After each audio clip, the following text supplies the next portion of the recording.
Good afternoon. Thank you for joining us today. My name is Mike Doran. I'm a senior fellow and the director of the Middle East Center here at the Hudson Institute. It is a great honor to welcome all of you to this important discussion. We're particularly privileged today to have with us Congressman Joe Wilson, who represents South Carolina's 2nd District. He's going to share with us his insights on the Middle East. Congressman Wilson, you bring an unparalleled depth of experience to this discussion. Thank you. As a senior member of the House Foreign Affairs Committee, you serve as the chair of the Subcommittee on the Middle East, North Africa, and Central Asia, as well as a member of the Subcommittee on Europe. You are also the longest-serving member of the House Armed Services Committee. Beyond these roles, you are the chair of the U.S. Helsinki Commission and co-chair of numerous caucuses, including, and this is just a few of them, Bulgaria, France, the UK, Korea, Ethiopia, Turkey, Belarus, Bangladesh, Afghanistan, Qatar, and the Republican Caucus on Israel. And India, please. Okay. And India. I left a few off just so we weren't here all afternoon with the caucuses. Throughout your career, you've been a steadfast advocate for promoting peace through a strong national defense, reducing the tax burden on American families, and ensuring fiscal responsibility by limiting federal government spending. We're eager to hear your recommendations on the U.S. policy toward the Middle East, a region that is of critical importance to global stability and, of course, to U.S. interests. Congressman Wilson, thank you for being here today. I will speak one-on-one with the Congressman for 30 to 45 minutes, and perhaps we'll have time for some questions, too. Here. Okay, fantastic. Why don't we start with what's in the headlines, with Syria? Yes. And just can I get your initial reflections on what's going on there? I think it's hard for most people to follow it. Well, Professor, what an extraordinary weekend, and putting Syria in perspective, the city of Aleppo, a city of 2 million people, 3 times the size of Washington, D.C., has now been taken over by the rebels, and this, sadly, in Idlib province also.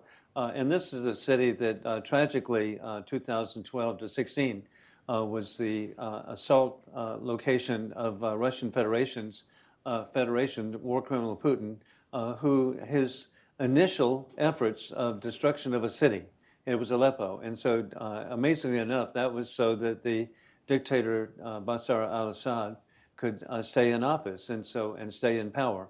And so, the incredible thing is this weekend, the rebels, a different composition almost every day. It's a real defeat for the Assad dictatorship, for war criminal Putin, and also for the Iranian dictatorship. And so it should be, and also, amazingly enough, Hezbollah that we think of being in Lebanon also is in Syria. And so this is another defeat for them too. And so there's a real opportunity here for the people of Syria to rise up and create, again, a free Syria.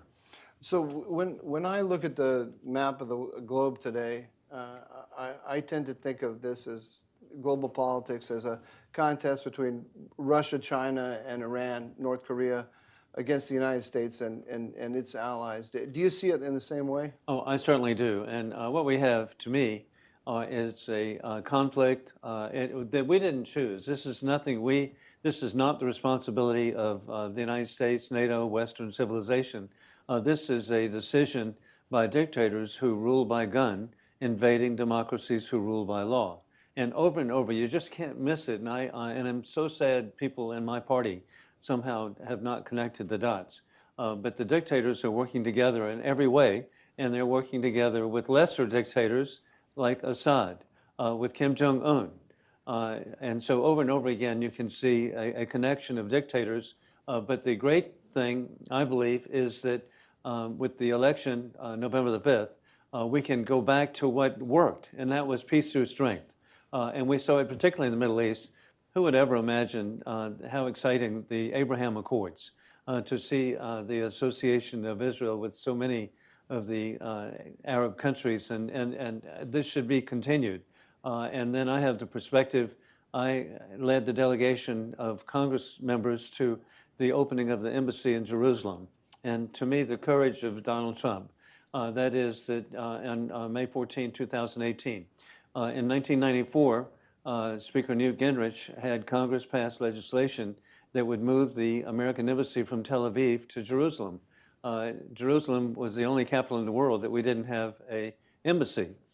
But every time it would come to the attention of a president that there should be locating the embassy, the State Department would say, well, it would create a dislocation and destabilization of the Middle East.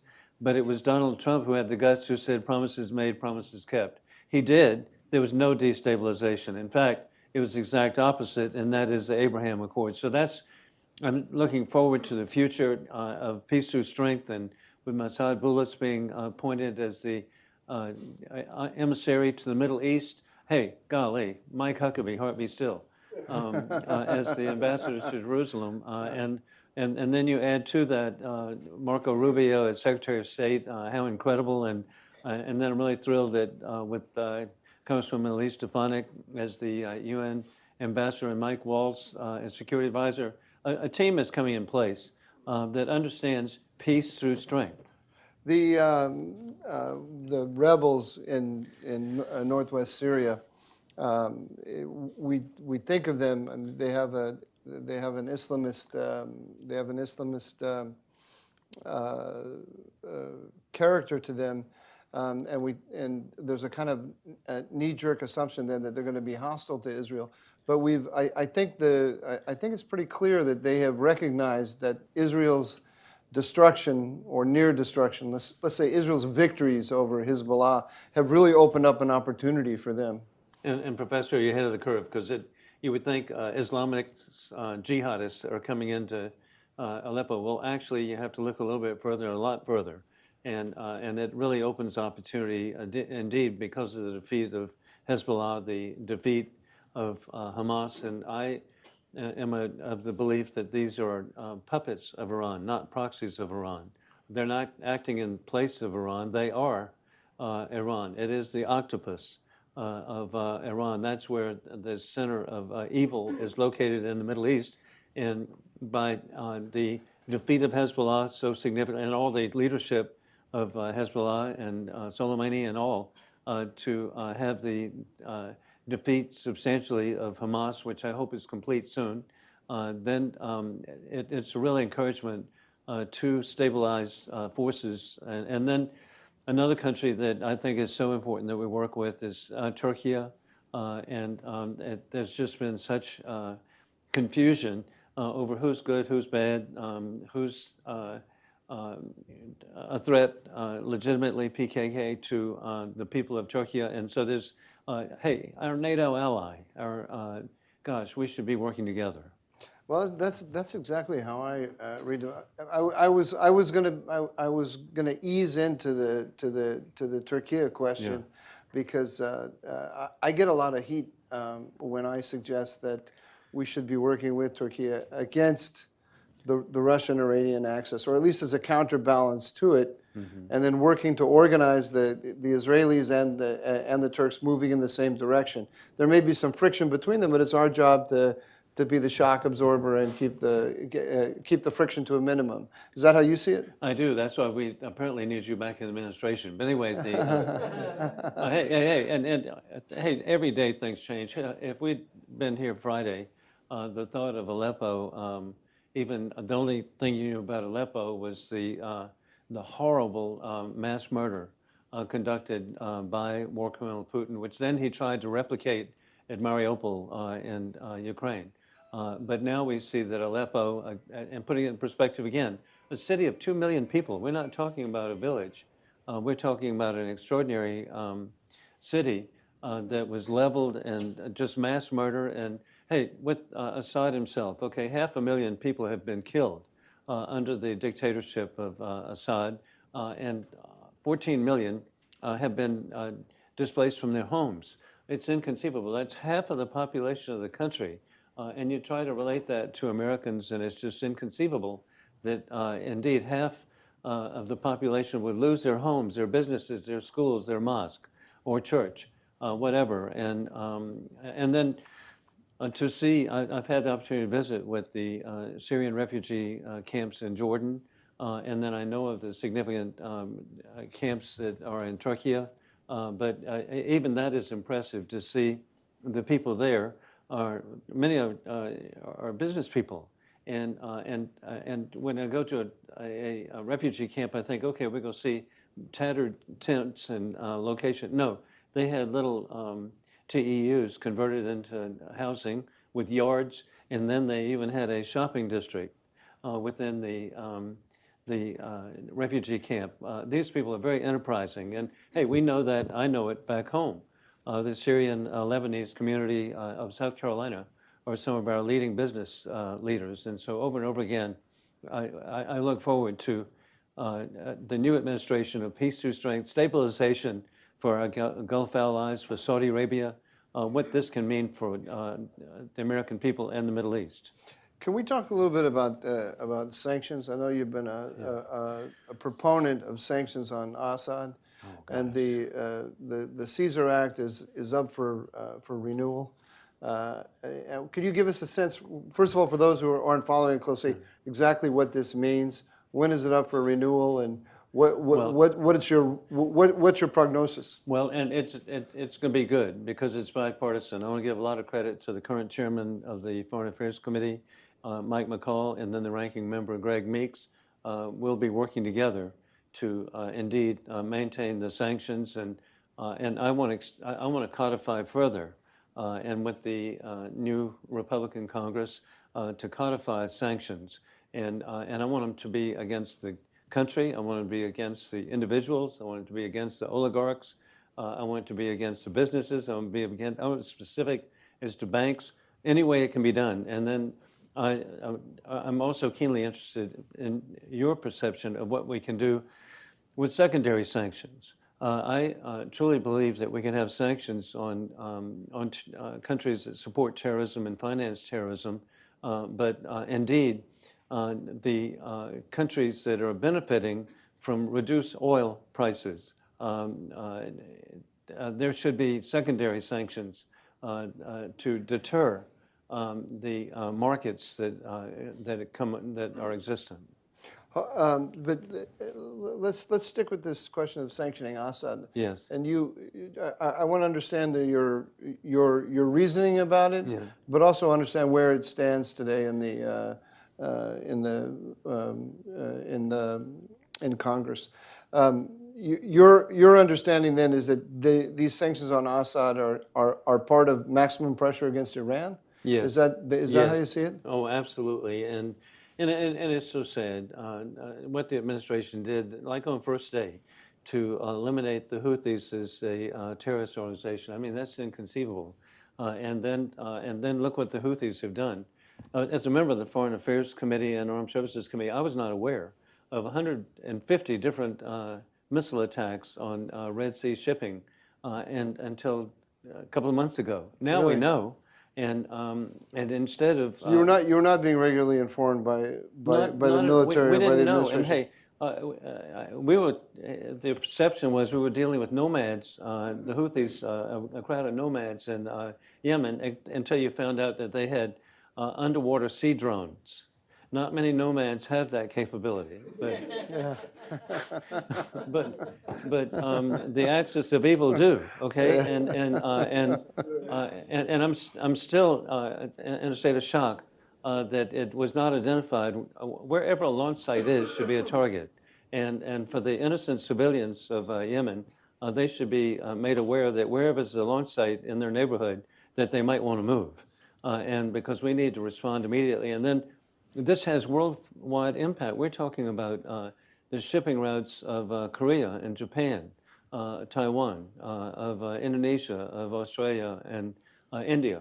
And so it's not just a local issue. And the thought that now you have shipping lanes, even for the People's Republic of China, that have to go around Africa, all of this could have been avoided. It's I saw today a tweet from U.S. CENTCOM saying that the U.S. naval frigates had come under attack by the Houthis, and they said the tweet said we successfully defeated the weapons that were that were shot at us. So instead of talking about the people who pulled the trigger, or the Houthis who pulled the trigger, or the Iranians who stand behind them, they talk as if we are fighting weapon systems that are making decisions on their own. And Professor, it's really disgusting. Okay, we're talking about a $39.95 drone and sending a $2 million missile to take it down. When did that become comparable? I can't believe that our Navy is comfortable with that. No, they're not. And liberation comes on January the 20th. So you're expecting completely new rules of engagement for the military. Rules of engagement and hey, a recognition. And this is what I really appreciate about Donald Trump, and that is that he can be assaulted by reality. He'll put the hand out of friendship or negotiation, whatever, but when they cut it off, he remembers. Okay, and it actually began with Assad. I remember he was having dinner at Mar-a-Lago with President Xi, and during the dinner, he was informed that that Assad had used chemical weapons, and so he said, "Mr. President Xi, I'll be right back." And he authorized the attack on the weapons site. Okay, and so he didn't mean to do that during the dinner, but times changed. I wonder. I mean, if there's one thing President Trump understands, it's the symbolism of power. Yeah. There's the Chinese saying. I don't know if it's an actual Chinese saying or one that we made up, but you kill the monkey to scare the chicken. Well, well, hey, whatever it is, hey, we're quite aware that Mr. Trump is not perfect, and all of us can have disagreements. But I'm going to go back. It's peace through strength, recognizing that the enemy is Iran, working with fellow dictator Putin and Xi, and then you have backups of Assad and Un and Lukashenko. Okay, you can think of bizarre people around the world. Hey, sadly, obviously Maduro right here in this hemisphere, how dangerous this is. I'll bring you back to the Middle East in a moment, but you brought up Donald Trump, and I know that you came to realize pretty early that Donald Trump represented something serious in our politics. It surprised me how long it's taken Washington, D.C., even Republican Washington, D.C., to catch up to this, to see that this wasn't, the Trump movement wasn't a flash in the pan, that it represented something deeper in the society. Why do you think Washington's been so slow to recognize this? They need to get out of the Beltway, okay? And because once you leave the Beltway and you go through different neighborhoods, and it can be a very upscale neighborhoods, it can be not so upscale, but to see Trump signs in the yard, Trump flags. I mean, it's just, I almost go off the road sometimes laughing so hard to see the number of flags on a street. But it's a genuine movement, and then it's so disappointing to me, the accusations of threat to democracy. It's the exact opposite. What he wants to do is devolve power back to the states. He wants to reduce regulations. Remember the commitment that he was going to reduce 3 regulations for every new regulation, but he did better. It was 8 regulations were done away with. And so over and over again, it's really impressive. And then I really am so grateful that I get to see, as I go through the community, African Americans, Asian Americans, Hispanic Americans. I was in a Christmas parade yesterday where people would yell out a Christmas message of support Trump. No, it's not what you would think, but it's just a broad cross-section. People have faith in him. Multi-ethnic, multiracial coalition. Yeah. Would you call it, is it fair to call it a working class coalition? Yes, it really is. I'm always impressed when I go to very upscale stores like Dollar General, and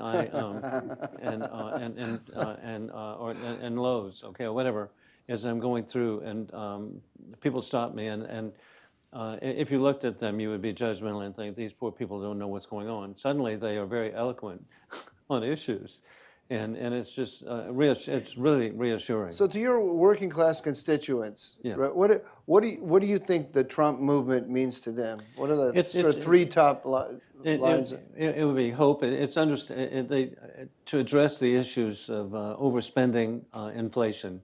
They understood that if you spend too much, if you throw a lot of money, trillions up into the air, that could have an impact called inflation. They know that, and so they want fiscal responsibility. They understand that if you allow 14,000 convicted murderers into the United States, that there could be consequence of loss of life, and horror of Lincoln Riley is just inconceivable.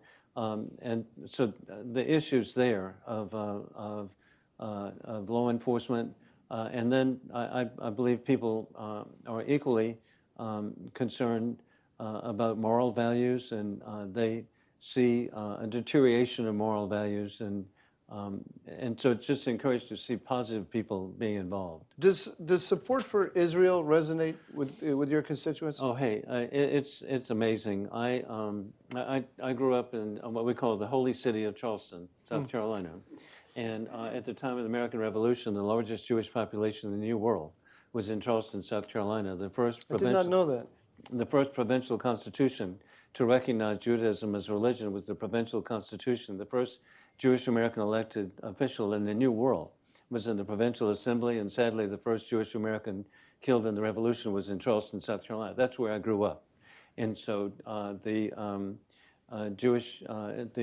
full total assimilation of the Jewish community into South Carolina has always been. And then you have that, and then you have evangelical churches. Truly, the biblical references that those who stand with Israel shall prosper, and those who don't, there are the consequence. And so it's just it's a universal support, and then I'm so pleased that indeed I have never in South Carolina experienced anti-Semitism. I'm just appalled at what I see, and I was really proud of Elise Stefanik. I was at the Education and Workforce Committee with Chairman Virginia Fox, and to have the university presidents indicate that anti-Semitism or calling for the death of Jews, that you need to consider the context. What? I mean, this, and I say that sadly, that I'm really grateful in working with our universities in South Carolina and my other colleagues. We truly are respecting of different points of view, but not calling for river to the sea, which means death to everybody in between. Back in 2015, I think it was, or yeah, it was 2015. I did a what do you call it, town hall for a congressman or congresswoman, it was, from Connecticut. She was a Democrat. Her shtick was that she was trying to decide whether to vote for or against the JCPOA. Wow. And so what she did is she had me, who was against the JCPOA, and somebody who was for it, debate it before her constituents on a radio program, basically, and then they would call in and ask questions. And it was amazing for me, as somebody who hasn't been in politics, to listen to the questions, because these are almost verbatim questions. One person would say, I'm a professor of anthropology at the University of Connecticut. I don't understand why Bibi Netanyahu is running our foreign policy. And then you have another guy who said, I'm a mechanic at such and such auto repair shop. I don't understand why we're supporting our enemies against our allies. And it was this disconnect. And if you have a PhD, unfortunately I do have a PhD, but I think it didn't completely ruin my thinking. You can't just read the basics of who's a friend and who's an enemy. No. It's amazing. And it should be bipartisan. One of the highlights of my career was to work with Senator Joe Lieberman. And so, I'm really grateful. And then I still miss very much the chairman of the Foreign Affairs Committee, Elliot Engel. And so, and they were Democrats against the JCPOA, which was absurd on its face. I mean, we're talking about Iran, the successor to the Persian Empire, where we talk about 3,000 to 4,000 years of history, and we're talking about a 10-year window. What? That is just absurd and totally ignoring the danger of that the regime in Tehran never stopped development of ICBMs. And as they were claiming that they wanted to launch weather satellites, no, ICBM really has a single use, and that is against the United States. They already have the missile capability to vaporize Israel or Bulgaria or India. They've got quite a range. But the ICBM development and the total naivete, and that's what Donald Trump's going to reverse. Let's talk a little bit about the balance in Congress, particularly in the House of Representatives. Every time I open the newspaper in the last few days, I see the margin, the majority that the Republicans enjoy in Congress is getting thinner and thinner and thinner. And then you have Elise Stefanik and Mike Waltz, coming into the administration. So what's the majority now? What's the margin? Well, hey, I can tell you very honestly, thank goodness for Speaker Mike Johnson, okay? Because he's going to be herding cats, all right? Yeah. Which is a polite term, because it's worse than that. And there, some of these people, God bless them, they have, but hey, I just have a lot of faith. And then we've got a great leader with Steve Scalise and Lisa McClain now, and I'm just really grateful that we've got great leadership with Tom Emmer as our whip, but the vote's going to be very narrow, and it's what a challenge. So what is the election going to mean, the inauguration in January 20th for the legislative agenda? It's going to give us a real opportunity and a challenge, and then we must deliver. And for example, on sanctions, we need to codify the sanctions. They are currently by executive order, but they could be codified, and over and over again. I'm also, hey, I know on day one how it was misinterpreted. He was going to be a dictator for a day. No, what he meant was that he was going to drill, baby, drill. Okay, it's called Keystone Pipeline. I have an interest in that. The tires that are used at Fort McMurray, Alberta, Canada, for the shale recovery are made in Lexington, South Carolina, my hometown. These are very nice Michelin tires. They're 12 feet high, $100,000 each. And so we want those Canadians to buy more tires. And so I see real change in the securing of the border. 3 years ago, I was at Del Rio. It was horrifying when I was visiting National Guard troops, and I asked the Border Patrol agents, I said, hey, how many people are crossing on the terrorist watch list? And they said, we're not allowed to tell you. And of course, that incited us at subsequent meetings to ask, and we found out hundreds. And President Biden himself has identified that a lone wolf could kill thousands of Americans. And just, it's inconceivable to me, the irresponsibility of whether it be convicted murderers, 14,000, or 20,000 rapists or sex convicted individuals coming.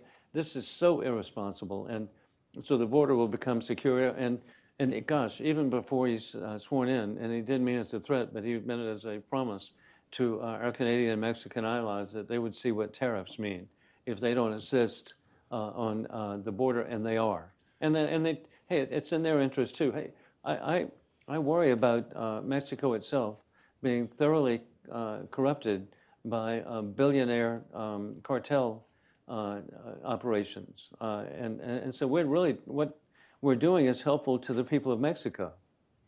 So in terms of, you think there'll be legislative action on the border? Yeah. Legislative action? No, we don't. See, that's what's so frustrating to me. We stay in Mexico. All of the different policies really can be re-implemented. So it's just an executive Yes. action in that case. There may be some fine tuning, but what about on your HR2. agenda legislatively? What do you think you're going to be spending your time on? I will be working in every way to back up President Trump with, of course, with Marco Rubio and with Elise and with Mike Waltz and hey, it'll be a team. We've got. I'm really grateful with Speaker Mike Johnson and Mike's come to mind. We have Mike Rogers with the Armed Services Committee, and Mike McCall will be off, but maybe a new chairman of the Foreign Affairs Committee, and then Mike Turner with the Intelligence Committee. We'll all be working together to secure national security and back again to peace through strength. It's to me, it's the Reaganite agenda. I was really grateful at the Milwaukee Convention to help host 27 ambassadors from the European Union, and I pointed out to them different divisions in the Republican Party, but substantially it's the Reaganite view of peace through strength. And a fun thing occurred is that 2 hours after that, I was at another reception with half of the ambassadors there, and Mike Johnson began his speech by saying, I'm a Reaganite. And so, of course, that prompted me to applaud out of context. And the speaker was really funny. He said, hey, that's the reason I asked Joe Wilson to come to all of my speeches. But that's the divisions that we have in the Republican Party. There are isolationists who just really believe that the Atlantic Ocean is an extraordinary defensive fortification, and then okay, I just disagree with some of that when they talk about foreign wars. Well, hey, I want it to be a foreign war. We don't have to wait for it to get here, and I don't want to relive September 1939 again. And if we had backed up the Brits and the French at the right time and stopped Hitler from the invasion September 1 of Poland, and September the 17th, Stalin dividing Poland in 5 weeks, 60,000 Poles were murdered. Hey, people should have noticed that and acted against the axis of Berlin and Moscow. That's kind of the division between us, I think, between us Republicans. I mean, that there's those of us who look at allies like Ukraine and Israel and see them as manning the front line so that we don't have to. That's it. And they see those allies as pulling us into conflicts that are needless to us. Well, and I totally disagree. My view, we're in this conflict between dictators and democracies, and so sadly it is a hot war for the people of Ukraine and the people of Israel. But they are responding, and the courage, and I like to point out my view of President Zelensky, and that is that when the Putin-esque accusations that he's corrupt, I point out to people, let me tell you what a definition of non-corrupt is, and that is that you're in your office and there's a Russian convoy 30 miles long coming to Kyiv to kill you 10 miles from your office, and President Biden did something right. He offered him a ride out. And he said, no, I don't need a ride, I need munitions. That is non-corrupt. We have seen historically people leave their country to feather their own nests. And go to their villa in Bern or wherever. And so I have a lot of faith in the people of Ukraine. I have an aunt with a villa in Bern. You didn't know that, did you? Oh, my God. Well, hey, it's a really, my gosh, every house there is a villa, so that's nice. Okay. It looks to me, reacting just to the news of the last couple of days, that there's a tremendous opportunity. If you think of Ukraine as a place where the Russian-Iranian alliance is imposing itself on Europe, and Syria, where it's imposing itself on the Middle East, and you see that astride both of them is Turkey, and this movement into Aleppo behind the HTS and the Syrian National Army stands the Turkish military. It seems to me that there's an opportunity here for President Trump to really make a big play, while working closely with the Turks to try to stabilize that whole arena from Ukraine into Syria. And truly, I believe he's put the right people with Dr. Bullis, who has Lebanese heritage, with indeed Governor Huckabee, how incredible for him to be there, and with Marco Rubio. We have such an opportunity to create stabilization, and to me, that's what is so beneficial to our Gulf allies. And I really appreciate the first time I was able to visit, and I credit Congressman Darrell Issa to visit Qatar. And before I got there, I had the perception that people in the Middle East wanted to live in the 14th century. Well, I found out, no, they don't. The forest of 50 and 60-story high-rises give it away right away. Explaining back home that people in the Middle East want, it looks like Hilton Head on steroids. And so so that's the stabilization. But we've got to address the issue of Iran, and hey, there's been no greater example of tragically a bizarre disagreement than in the last month with the October 1st missile attacks from Tehran. The current president said, "Oh, don't go against the Iranian nuclear capability. Oh, don't go against the Iranian oil." The restrictions that President Biden was putting on the Israelis, you mean? Just restriction after restriction, okay? Yeah. But Donald Trump said, this is let no crisis go to waste. This is a right response would be to eliminate the nuclear program of Iran. If it's not eliminated, Professor, my concern is we can see, I'm the only member of Congress who has actually been to Pyongyang. How does Pyongyang still exist? Per capita income of $987 compared to South Korea at $42,000. It exists because of a nuclear capability. Right. Okay, and then we see the horror and the insult to the people of Ukraine, the Budapest memorandum to give up their nuclear weapons with the understanding by the United States, United Kingdom, and Russian Federation that there would be a territorial integrity. And so they gave them up. And look what happened. An invasion in 2014 and another 10,000 people killed then. And then the invasion of February 24, 2022. And so you can see that having a nuclear capability or not having it is a significant issue. But I'm particularly concerned for our allies, our Gulf allies in Saudi Arabia and our allies of Northern Africa to Morocco and indeed the threat to Turkey itself. It's amazing when you go to the Middle East and you travel to these countries. If you in Saudi Arabia, the spirit of modernization is sweeping the country. Right. And people there want to integrate into the global economy. They want their piece. They want their corner of the global economy. Yeah, yeah. They want stability, prosperity, all the things that we want. They've moved away. They've moved away from the radical religion, right. And the United States, at the same moment when we had asked this of Saudi Arabia for so long, right. And they complied, or right. for their own reasons, they weren't complying with the American wish, but mm-hmm. They moved in exactly the direction that the United States had hoped for them. Right. At that moment, the Obama and Biden teams began working with Iran, effectively building it up when it represents all of the worst, all of the most pathological trends in Middle East politics. It represents, and we just strengthened all of that. It's mind-boggling to me, actually. Well, it is so disappointing because the opportunities we have, and when I think of Saudi Arabia, I think of Aramco, working together, the resources of that country, which the United States had such a positive impact, and then. It's always interesting in visiting through the Gulf states, for example, Bahrain.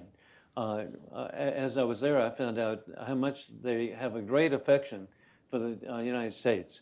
And because in about 1895, non-proselytizing missionaries established the first schools and hospitals in Bahrain.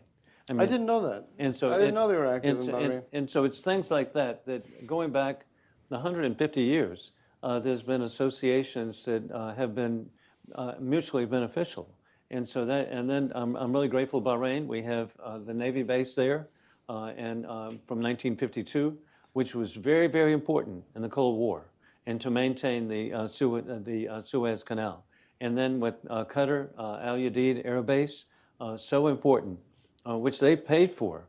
And so over and over again, there are different associations, and hey, you can actually begin in north to south, and you think of the liberation of Kuwait, and the people are there know why they're not the 18th province of Saddam Hussein.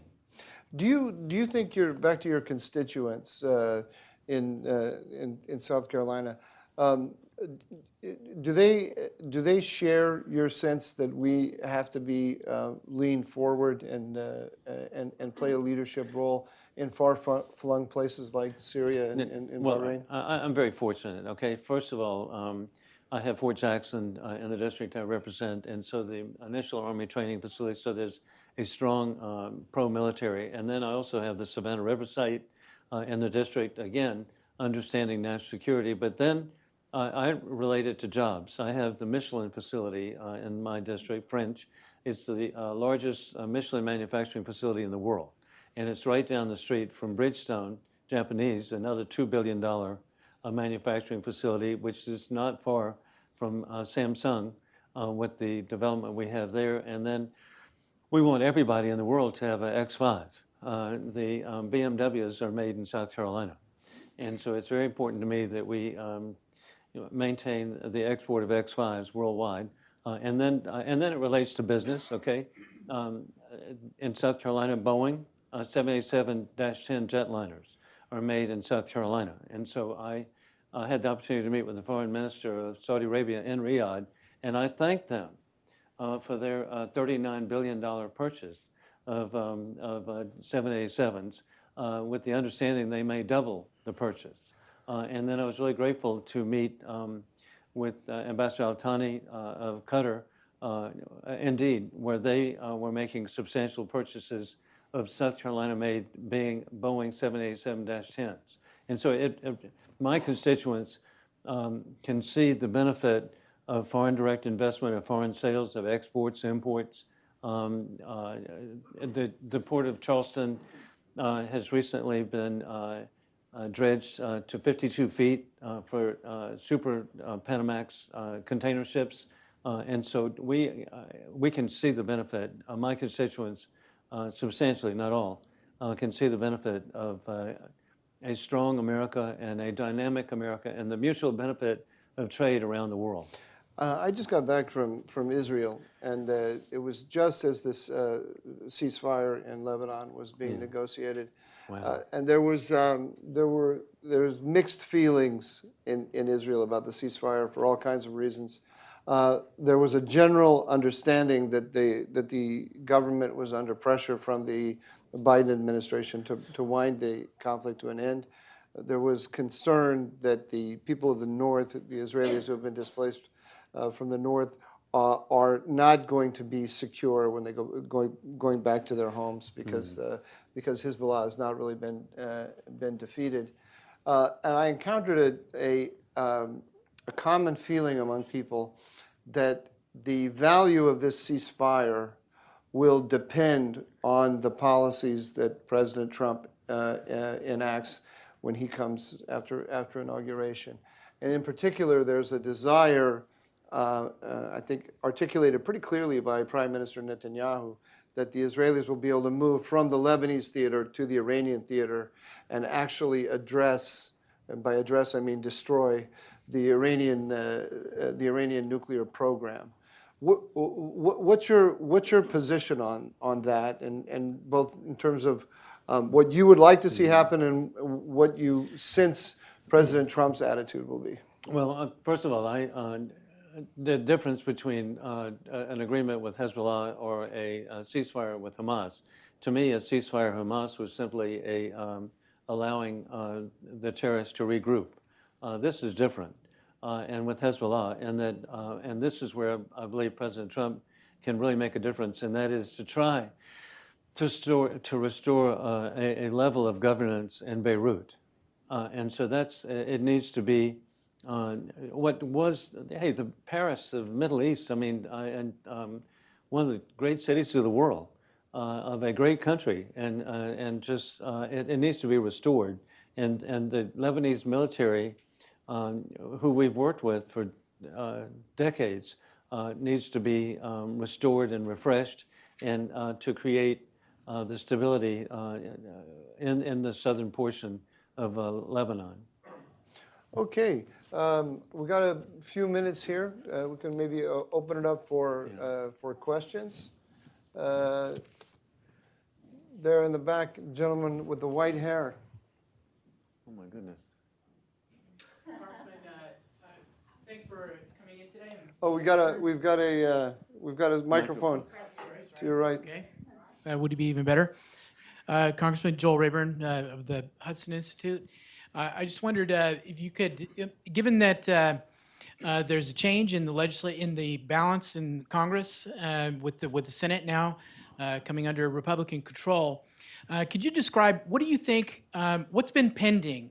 What's been jammed up? Let's say what legislative priorities, or are there specific important pieces of legislation that maybe have not made it through over the last couple of sessions of Congress that might be opened up in the new Congress? What would you expect to be sort of the first things through if the logjam breaks? Hey, it's a new world, and that very significant legislation, the Assad Anti-Recognition Act, 300. It was bipartisan. So much of this was bipartisan, but for some reason the Senate bogged it down. 330 votes to not have a recognition and normalization of relations. And so it's been held up inconceivably to me in the Senate. But that's symbolic of so much legislation, some related to the supporting the people of the Republic of Georgia, and over again legislation promoting freedom and democracy for the people of Venezuela. Over and over again that had made it through with the leadership, and I give credit to Chairman Mike McCall and Ranking Member Greg Meeks to get through legislation, but it's gotten bogged down in the Senate, and even with, as I mentioned, a vote of 330, and it not pass, and something as elementary is not recognizing a dictator who's killed 500,000 people. Let me ask you a little bit about, if I could ask you to give us a little bit of a civics lesson for those of us who haven't worked on Capitol Hill.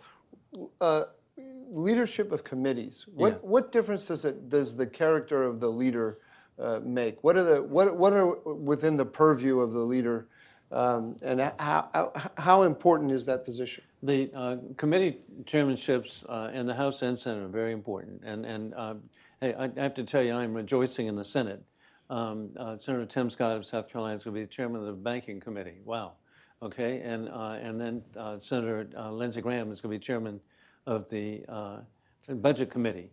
And so it would be wrong if there wasn't a South Carolinian in charge of major committee in the House, right? It would be an imbalance. No, what I'm telling you is the economy is in good hands, okay, and fiscal responsibility is, and so the chairmanships, I can tell you right there, right away, and so that's quite a change. And then in the House, the number of chairmanships are. On the Republican side, we have term limits, and so that's 6 years. The other party does not, and so many of their members have been there for a long time, and but on our side, it shifts, and so this year there'll be shifts on several committees, in that the current chairman and chairwomen have reached the 6-year limit. So, but what exactly are the responsibilities of the committee chair? They actually control the calendar, and so that's what's so important. Which bills can come up, and are substantially, almost universally, within the dictate and control of a committee chairman. Does the chairman have to work in coordination with the ranking member, well, or is it pretty much just your call?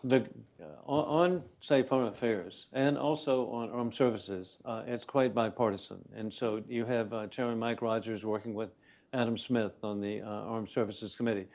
But then you get, and we, within the Foreign Affairs Committee, it's quite bipartisan. But then you get to ideological committees, okay? I'm on the Education Workforce Committee.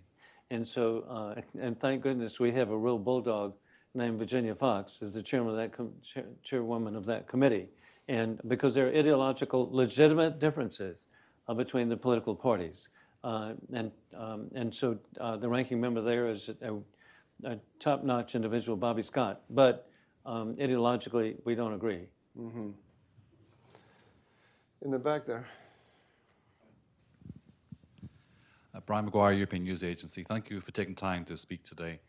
Yeah. Just on trade, first of all, you lay out a lot of businesses that are doing great work in South Carolina, and it's a message that sounds to me like America's open for business. Yes. Right? President Trump is talking 20% tariffs, and European businesses are not hearing that very lightly. What would your message to President Trump be in that regard? Well, I actually very much can see that he can use tariffs for the, we're legitimately, because we've also, as good as things have been, we also have, in the district I represent, CMC Steel, Nucor Steel, and we've had in the past dumping from People's Republic, and I've been to Shanghai to see the biosteel facility there. And so tariffs can be very, very legitimate, and I think it's legitimate that our Canadian and Mexican friends maintain their border and our border. And so that a way to get legitimate attention, he's done it. And I consider it positive that Prime Minister Justin Trudeau has visited Mar-a-Lago, and I'm very hopeful because it's so mutually beneficial. And then tariffs too, the horror. There's probably not anybody here who hasn't had know of a family that's been affected by the fentanyl crisis. And so the president is making it very clear to Mexico and to the People's Republic that this manufacture and importation has got to stop, and or there will be tariffs that have some pharmaceutical background. I wrote an article together with a Hudson colleague, I don't know, maybe 4 or 5 years ago, about China and the Middle East. And there was a guy on Twitter who loved the article, and he just kept retweeting it. Right. And he made maps to go along with the article. And I sent him a message, and he kept writing, here's a map to understand what this article says, and you have to read this article, and so on. Everyone, you should read the article, by the way. It's China's Emerging Middle Eastern Kingdom, in case you're curious. But the point is, I wrote him a direct message, and I said, thank you for your support, but I'm kind of curious, why did you like the article so much? And he wrote me back, and he said that his favorite niece had died of a fentanyl overdose. Yeah. And he said until that moment, he hadn't really understood the importance of the China issue and the message of Donald Trump on China. But from that moment, he said he was converted. I thought that was to me that was it was very moving, but it was also just a very interesting example of the things that make foreign affairs real to people. Well, it does, and I'm just in last month. I mean, just to see the efforts legitimately made by President Trump have just been so encouraging to me, and then I'm also encouraged he gets to work with extraordinary organizations like the Hudson Institute. So thank you all for and the think tanks that are here across the United States can be so helpful in providing the background so that we can be proactive. I'm looking forward to the, as we see, President Trump being proactive rather than reflexive. We got just a few more minutes here. Let's see, we got a question here, and then I have one I want to ask you before we end. Hello, David Smith of The Guardian. Thank you. Yeah. You talked about the values of Ronald Reagan in terms of foreign policy, but I wonder, do you not have concerns about some members of President Trump's team, from J.D. Vance to Tulsi Gabbard? Some statements that President Trump himself has made suggest actually isolationists might have the upper hand with regard to Ukraine and other areas. I don't know how The Guardian got in here. Well, hey, but hey. Okay, I'm a Thatcherite too, okay? So let's give credit, indeed, the triumvirate of Ronald Reagan and Margaret Thatcher and John Paul II to bring freedom and liberty to tens of millions of people. But no, some of the statements are isolationist, except that that's why I point out that when people are concerned, when President Trump has been taken out of context concerning NATO, what he's been saying is that all the NATO countries should come up with the 2% that they agreed to. It's not that he thought of it, they did before he was in office. And I had the opportunity to be at the Munich Security Conference and later at OSCE in Vienna. And that day I flew back and had the opportunity, it was not a real meeting, but it was in a photo line. I said, hey, Mr. President, I've just left Europe where they now understand in a very positive way that they need to reach 2%. And so, but he was taken out as being negative. And so I think it's taken out of context that indeed, and then supporting Ukraine. It was Donald Trump that sent the Javelin missiles to try to deter a Russian invasion. It was Donald Trump, historically, and how incredible to put American troops in Poland. I mean, just how incredible that is with a Polish-American daughter-in-law. I get really very pleased about that. And then also, it was Donald Trump that stopped Nord Stream 2. And what a message that was to Angela Merkel. And he was perceived as boorish and crude, being so assertive that Nord Stream 2 was financing war criminal Putin and needed to be avoided. So over and over. And one final thing, I grew up in the most British city in North America, Charleston. So we appreciate our heritage. Yes, sir, in the back. No, we need for the viewers at home. Thank you so much, Representative Wilson. I'm from Georgia. Oh, wow. You mentioned Georgia. I'm at the Fletcher School of Law and Diplomacy, but currently volunteering. You're at Georgia, the country. The country. Right? Not the neighbor of South Carolina. And as we speak, there are around 200,000 Georgians protesting against the brute force of the oligarchy. And I wonder, what do you have to tell them? And also, the Prime Minister, self-proclaimed Prime Minister, who said that your recent statement, could be disregarded as the new administration is coming to office. And should we have any hope that Megabari Act will be progressing this week or the coming days? Thank you. Megabari, I do believe, but hey, back again, the people of Georgia, I equate, again, let's go back to Tiananmen Square, okay? Before the other people, I still appreciate Hungarians standing in front of Soviet tanks in 1956. I remember the little guy, but and now to see, and hey, I still treasure the young CPA who was murdered in the streets of Tehran and bled to death in the streets. But people can stand up, and we've seen how it can be successful. We remember the crowds in Bucharest. As Nikolai and Elena Ceausescu noticed that the crowd turned against them, okay? Understatement. But again, to see freedom and democracy in the Republic of Georgia, and I have to really, coming from South Carolina, I've got to be really careful, Professor, as I talk about Georgia, the Republic of Georgia, as opposed to the state. A final point on that, I was actually in Tbilisi for a joint parachute jump. The state of Georgia National Guard has a state partnership program with the nation of Georgia. And so Pentagon has a sense of humor putting them together. And so I was at a parachute jump, and you had to look very carefully to see, when they came down, which patch they had. Was it the American flag or the beautiful cross of St. George?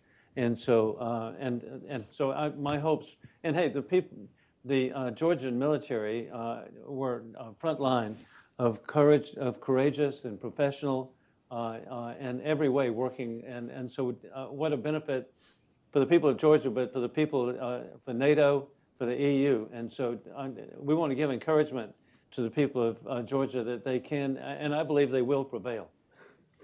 And that brings us exactly to the 3 o'clock mark, so I will have My to end goodness. here. Please join me in thanking the Congressman for Professor, a thank you very very much. enlightening conversation. Thank you, Professor. Thank you. Thank you. Thank you.